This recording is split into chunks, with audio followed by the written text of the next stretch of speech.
Hello, Rock Stars. My name is Tiffany Roth, and welcome to this week's episode of Tiffany Talks. This show was created to help everyday people have extraordinary lives. And we talk about all different kinds of subjects in Tiffany Talks. So it ranges, from food, fashion, relationships, travel. But today we're going to talk about a subject which I think that every single woman and man needs to pay attention to, and that's domestic violence. And usually people are suffering silently and not really knowing how to free themselves from a situation that is just so detrimental to your state of mind and to your well-being. So today I have a special guest on my show. Her name is Dr.Nakiba Jackson, and she is someone near and dear to my heart. She is not only a rock star, she is a survivor and someone who has actually up-leveled her life after domestic violence. She's a member of my Mindset Makeover team, and she is the creator of the show Freedom Fridays here on YouTube. So I'm going to invite her to the show just to talk about her experience of, number one, acknowledging that she was in a situation that involved domestic violence, and two, how to take actionable steps to get out, and three, what happens after domestic violence. How do you keep from repeating the same pattern over and over again, even though that it's not good for you? So I'm going to invite her to the show right now. If you guys have any questions, you can feel free to type them into the chat. This gets to be a conversation, right? A conversation. Let me see if I can get her that onto the show. This is let's see, we're sending her a message, and let's see. So I'm going to invite her now. Boom. And there we go. So she should be popping on. And you know what? I'll be inviting other guests to the show soon. So if you guys want to be on this show, make sure that you send me a message. Let me know a topic that you'd like to discuss, because this is a conversation, you guys. This is not just me talking at you. This is me talking with you. So I see Dr. Nakiba Jackson has now joined us on the show, and she's ready. Let me add her in. I love technology, right? There she is. Welcome, welcome, Dr. Nakiba Jackson, who is also a rock star, and she is a member of my Mindset Makeover 1% Club, where she's learning how to make her life extraordinary by changing her mindset. So welcome to the show, Dr. Nakiba. So a few words from you. Well, thank you, Tiffany, for inviting me to your show. And thank you for even encouraging me to even talk about my journey. Um, it's been a tough time even thinking about wanting to talk about it, but then just having the platform to talk about it has allowed me to even be free in my life to be able to talk about it. So, specifically for my journey, I dealt with it. Um, I was in a relationship, and with that relationship, I had signs of an experience that I didn't like. And what I did was, instead of focusing on the And we lost your volume for a minute. Can we hear you?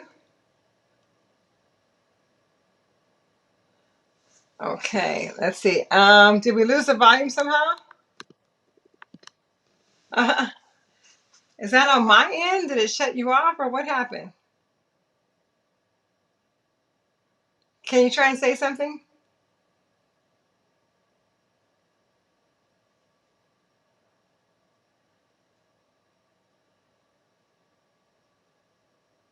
Okay, so Nakiba, what I'm going to do is let's pop you out. Why don't you sign off, and I'll invite you back in and see if we can get the volume going. Yes? Oh, here she is. She's coming back. All right, let's see what's going to happen now. All right. My apologies. All right, we got her twice. Let's get rid of that one. Yes. Okay, we're back. So you were saying that you were in a situation, and you saw some signs, right? And then what? So when I saw the signs, instead of me staying close to listening to myself and just standing up and saying I didn't like what I saw, I just started silencing myself, and I started accepting things that I didn't like for myself. Like, I started accepting the fact that someone was telling me what they wanted me to do. Someone was talking mean to me. And when I say talking mean, it's not like I don't like you. It was like serious stuff, like I could hit you, or I could hurt you, or I can do certain things to you. And some of the signs were even subtle in terms of having to explain every single detail of my life. Okay. Like, So let me stop you right there because I want to draw some attention to some things that you just said.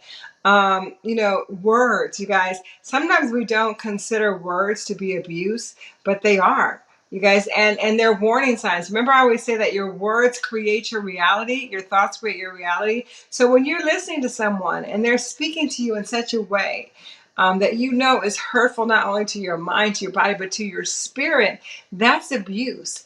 And what often happens in times like that is people just stuff it down.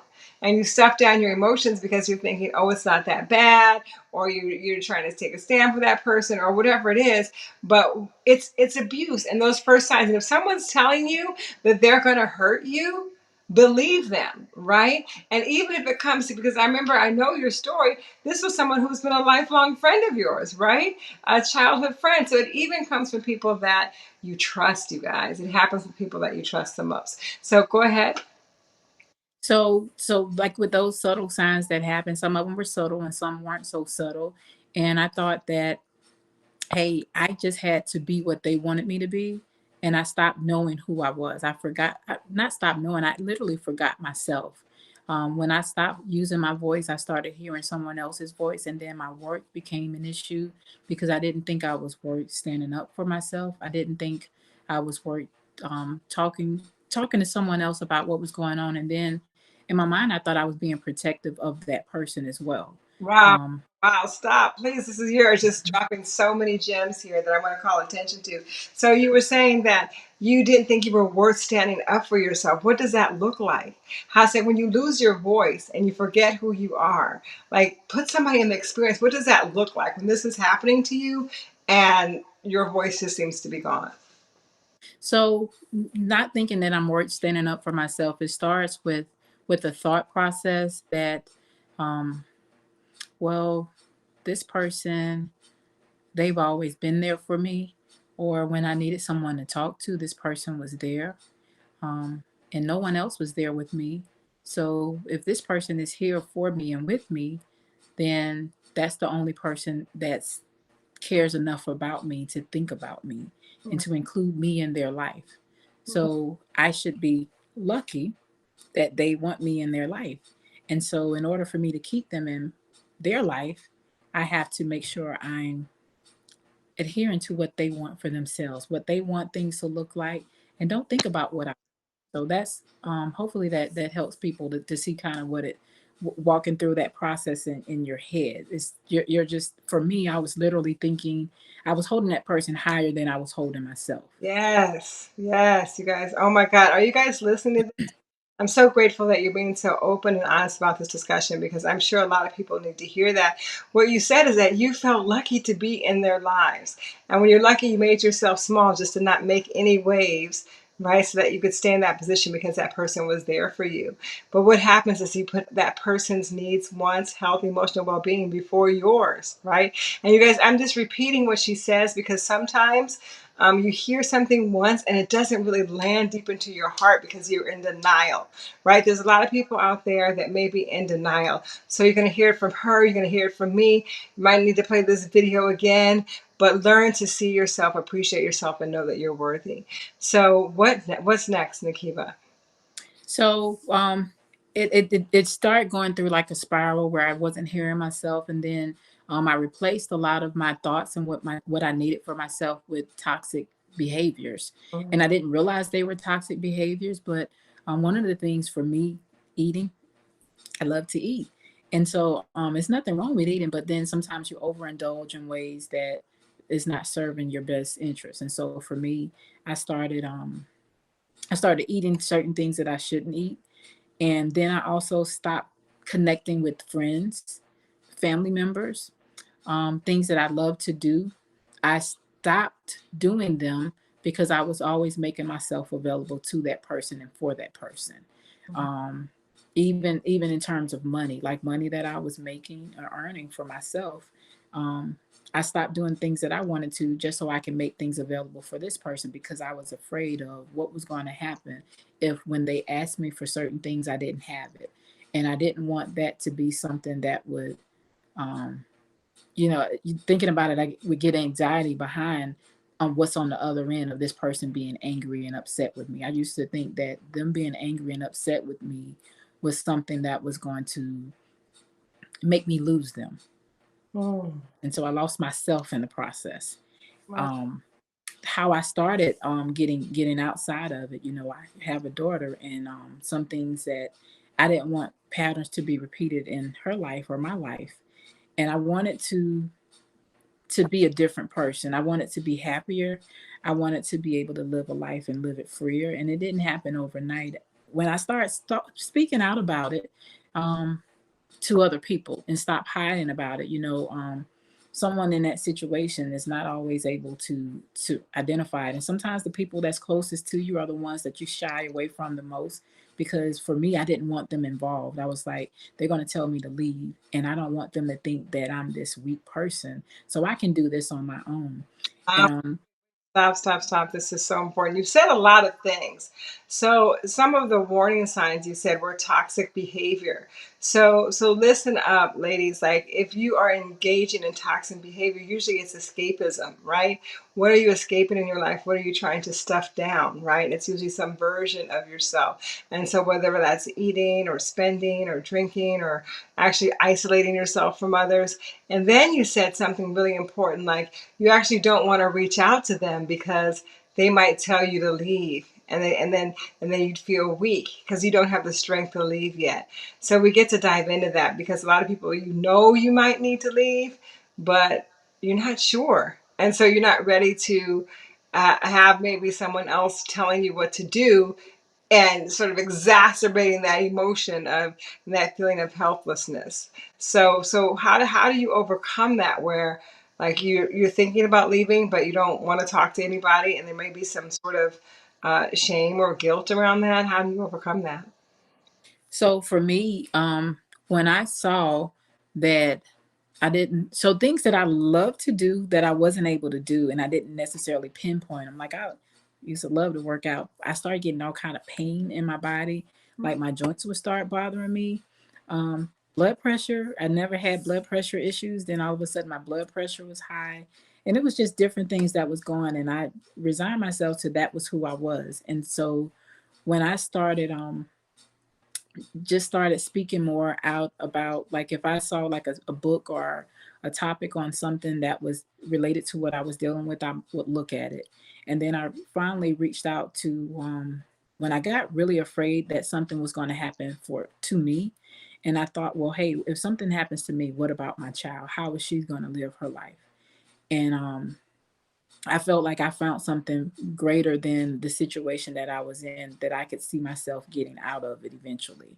Mm, Um, it didn't happen overnight, but it happened over a period of time. mhm, And then I reached out to someone who lived in my neighborhood, and they said, we can't help you this way, but they gave me a resource. And so when they gave me the resource, that's when I reached out, and that's the Liberty House. I reached out and I started talking to counselors, and they sent me on to another place where we were talking, and they were just telling me, one thing that you tell yourself is you got to get yourself a plan to remain safe. Like if you're afraid for your life, you have to get yourself a plan that's going to help you be able to escape.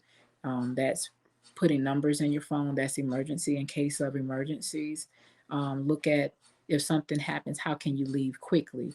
Who in your circle that you have that you can call and communicate with?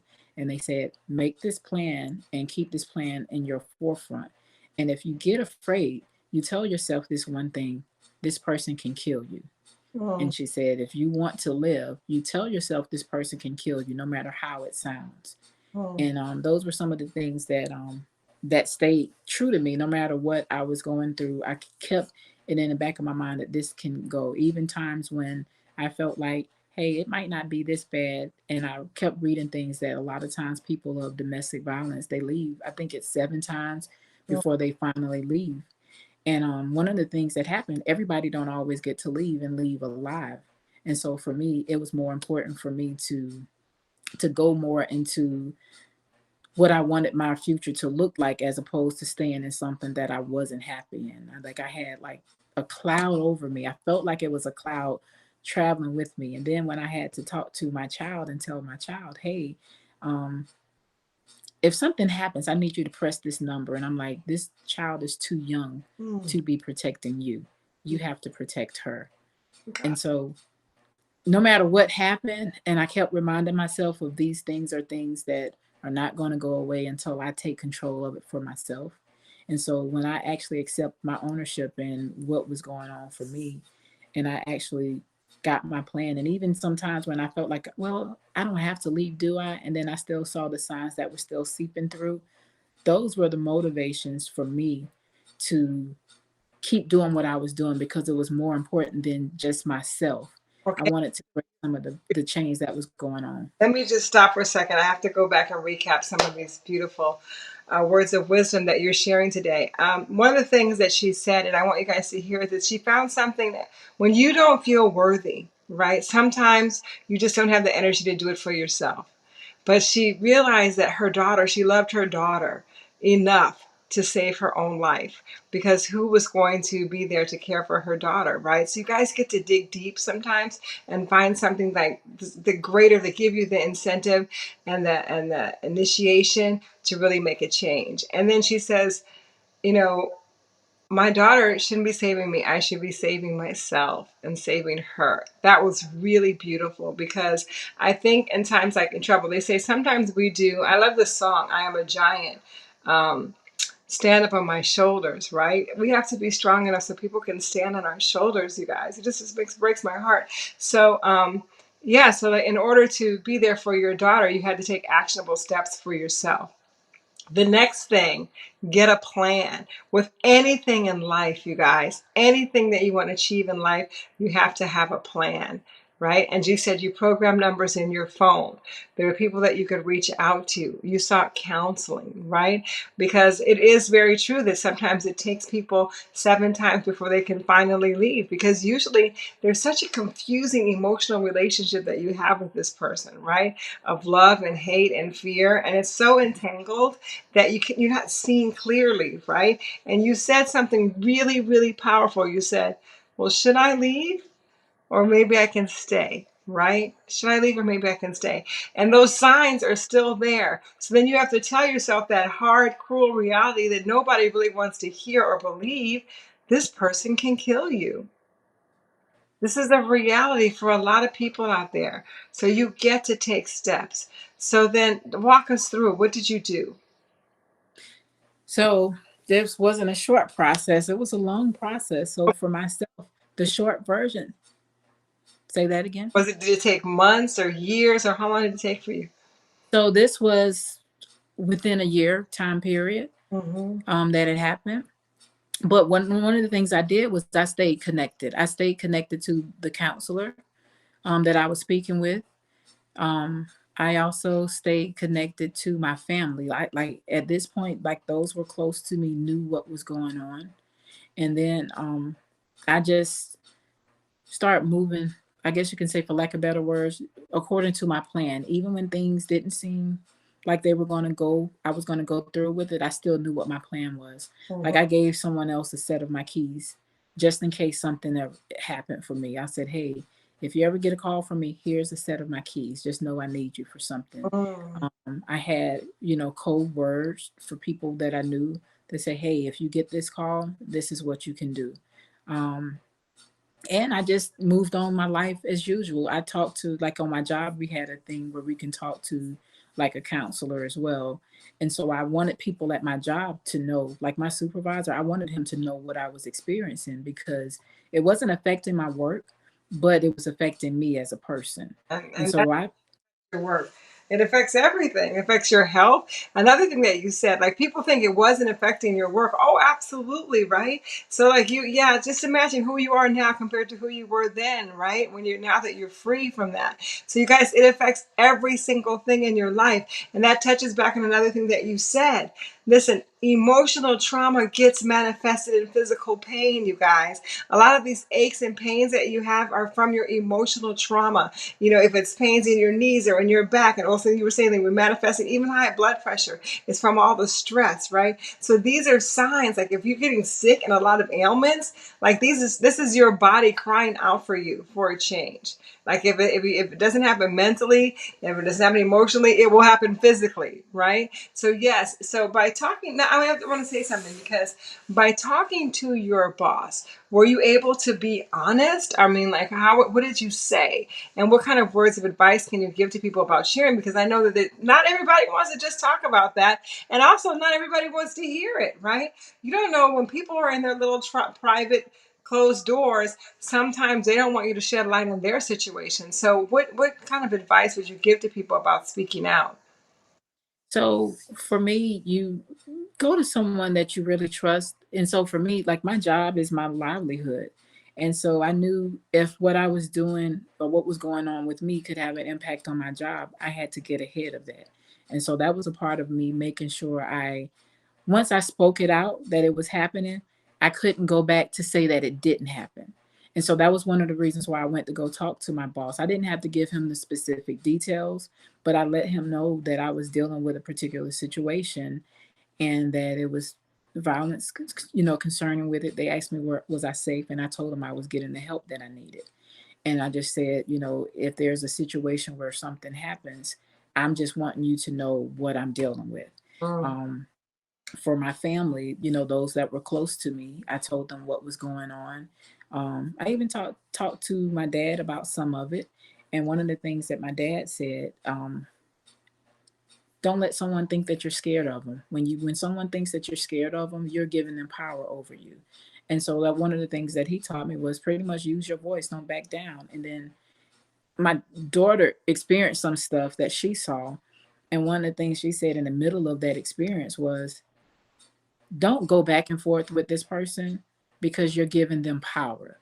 She Mhm. said, like the arguing that she might have saw, because I was thinking I was standing up for myself, and she said, no, you're giving them power. And she was very young when she said this. And so it was just things that I just picked up along the way, that those different nuggets were a string of events that led to when the right time came, I walked away from that situation. And, in the beginning, I'm thinking, oh, it's personal change and we'll eventually be back where we were. And over a period of time, absence does not make the heart grow fonder. Absence help you feel so much free. And you see so much different opportunities that you open up the door for yourself. Like when you realize that you always had the wings and all you got to do is just fly.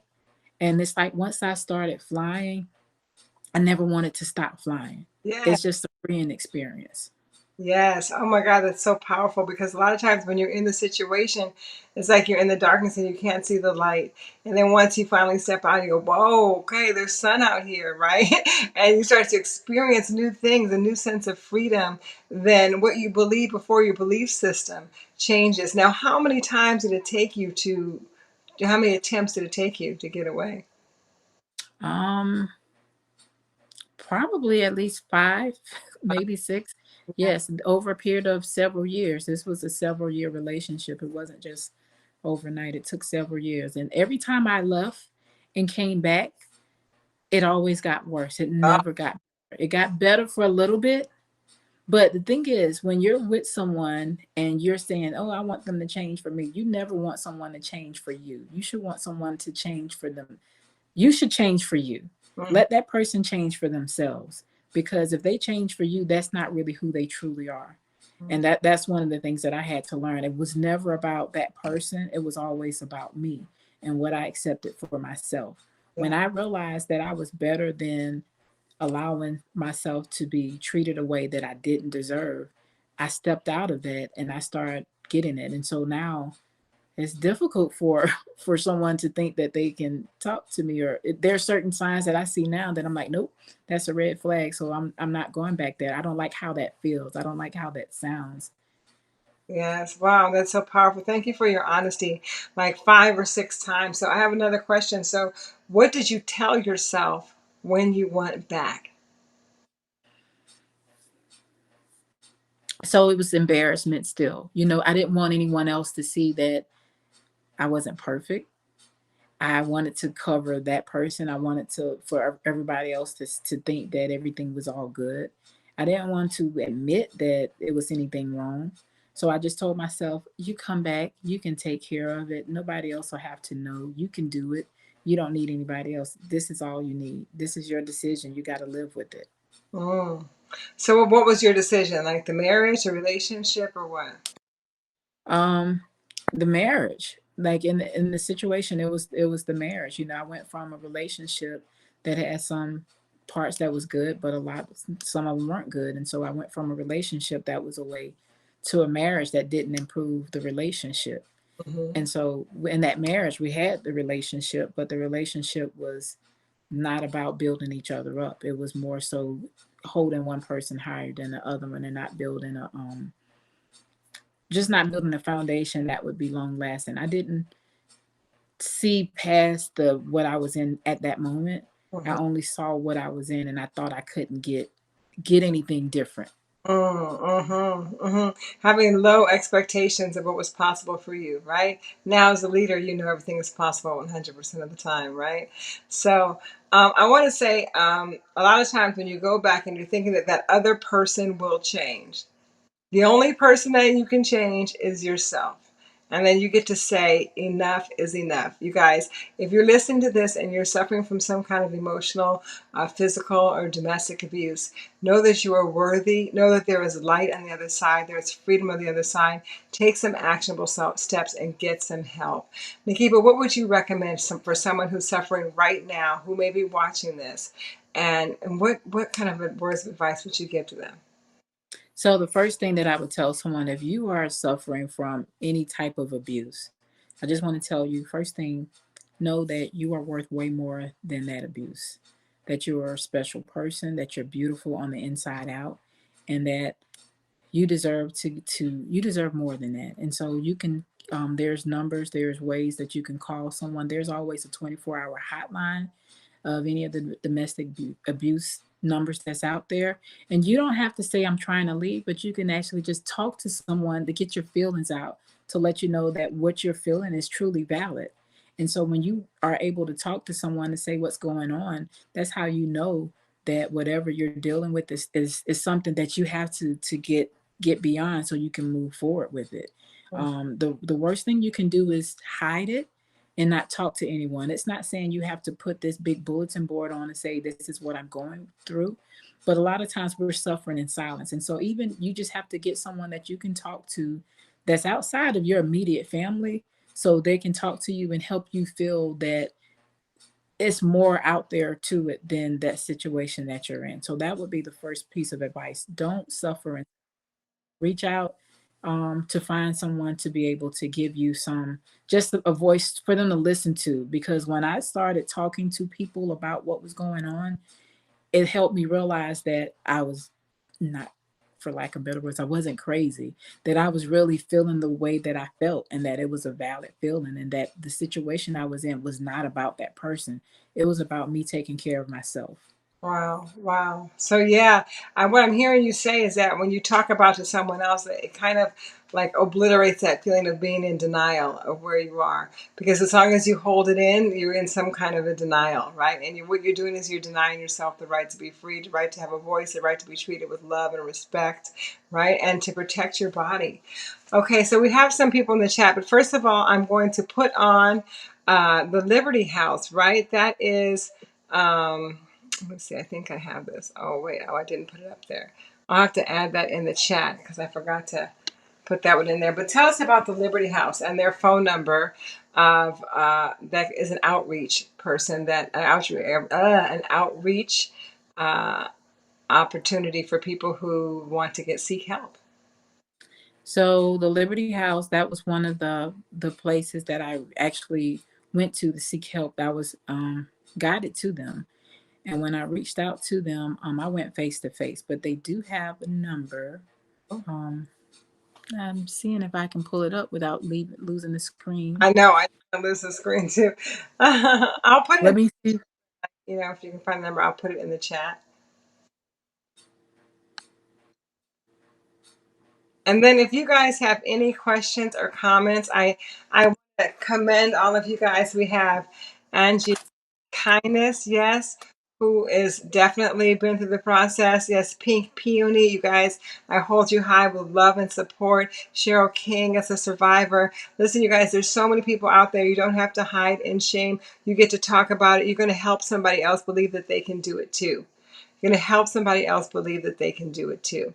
So, Dr. Nakiba Jackson, where are you? There she is. She is I back. am here. So the number that you can call if you do need to speak to someone, they're open 24/7, 365 days a week. The 800 number is 800-334-2836, and the local number is 229-439-7068, if Where, my handwriting is correct. where are they located?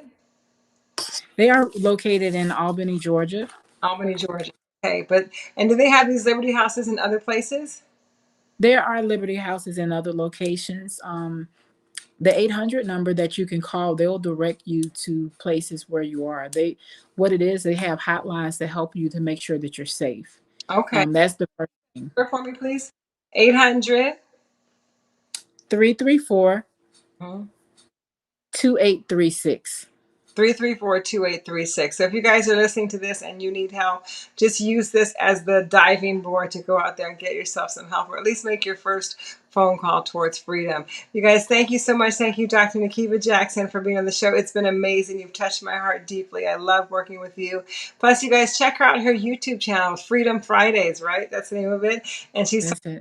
lost journey. So since you have stepped out of the abusive relationship, and stepped into your power, like you've been able to release a lot of that toxic behavior, a lot of that unwanted weight, and step into your greatness. Nakiba, tell me who you are. What is your contract in life? How are you going to be in this world moving forward? Well, I am a confident, bold, inspiring, worthy leader. Yes, you are. And the person that I am the voice for the voiceless.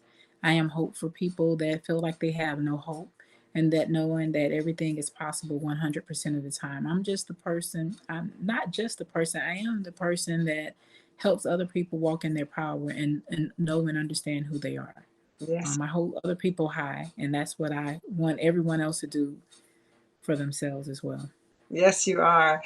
Okay, you guys, thank you so much for this week's episode. Please, if this resonated with you or someone that you know, share this because, there might be one word, one nugget, one little piece of inspiration that allows some person to free themselves from that limiting and caging experience of domestic violence. You don't have to be in it just because you agreed to it. You can change your mind and create something new for yourself. You can change your mind and create a new life for yourself just like that. All right, you guys, I love you. Signing out. Have an amazing Thank day. you. All right, Thank you. Dr. Nakiba, and we'll see you soon. Bye. Okay.